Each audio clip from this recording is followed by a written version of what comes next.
Hi friends, நம்ம இன்றைக்கி இந்த வீடியோவில் காகித பூச்செடி, அதாவது பேப்பர் பூச்செடி இருக்குல்ல, அந்த கம்பு தான் நட போகிறோம். ஸோ அதுக்கு ஃபஸ்ட்டு வந்து மண்கலவை ரெடி பண்ணணும். ஃபஸ்ட் நம்ம வந்து இந்த ஆட்டு உரம் இருக்குல்ல, அதை எடுத்து வச்சுருக்கிறேன். இதை வந்து இப்படியே முழுசாக போடக்கூடாது, இதை நல்லா பொடிக்கணும். பொடிச்சு பவுடராக்கி தான் போடணும், இல்லைனா அந்த செடிக்கு வந்து இது வந்து ரொம்ப செமிக்காது. ஸோ அதனால் வந்து இதை வந்து ஒரு கல்லோ ஏதாவது ஒன்று எடுத்து வச்சு பொடிச்சுக்கோங்க. ஸோ இப்போ நம்ம வந்து எல்லாமே இந்த மாதிரி பொடிச்சு எடுத்தாச்சு. இனி மண் தான் எடுக்க போகிறோம். நான் வந்து ஆல்ரெடி செடி நட்டுருந்தா மண் தான் எடுத்துருக்கிறேன். இப்போது அதுவும் இந்த வெயில் டைமில் கம்பெல்லாம் நட்டால் வளருமா அப்படின்னு எனக்கு தெரியலை. ஸோ இருந்தாலும் ஒரு ட்ரை பண்ணுவோம் அப்படின்னு சொல்லி தான் நட்டு பார்க்குறேன். ஸோ எல்லா கம்பம் திழுத்து வந்தோன்னா இன்னொரு வீடியோவில் நம்ம பார்க்கலாம்.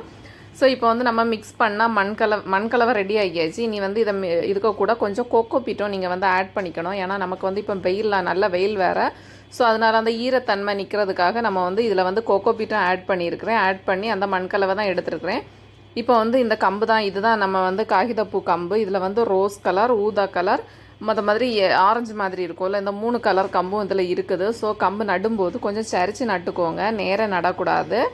ஸோ இந்த மாதிரி சாய்வாக நட்டுக்கோங்க. நான் எப்படி எல்லா கம்பையும் நட்டுட்டேன். இதுக்கப்புறமா எல்லாம் நட்டதுக்கப்புறமா இதை வந்து கொஞ்சம் தண்ணி தெளித்து ஒரு ஈரம், அதாவது வெயில் படாமல் நல்லா கொஞ்சம் நிழலான இடமா பார்த்து வச்சுக்கோங்க. இந்த செடி வளர்ந்ததுக்கப்புறம் நம்ம வெயிலில் வச்சுக்கலாம். ஸோ இப்போ திளக்க வைக்கிறோம்ல, ஸோ வந்து நிழலில் தான் வைக்கணும். Thank you friends. என்னோட அப்டேட் உங்களுக்கு பிடிச்சா லைக் பண்ணுங்கள், ஷேர் பண்ணுங்கள், மறக்காமல் நம்ம சேனலை சப்ஸ்கிரைப் பண்ணுங்கள் ஃப்ரெண்ட்ஸ். தேங்க்யூ.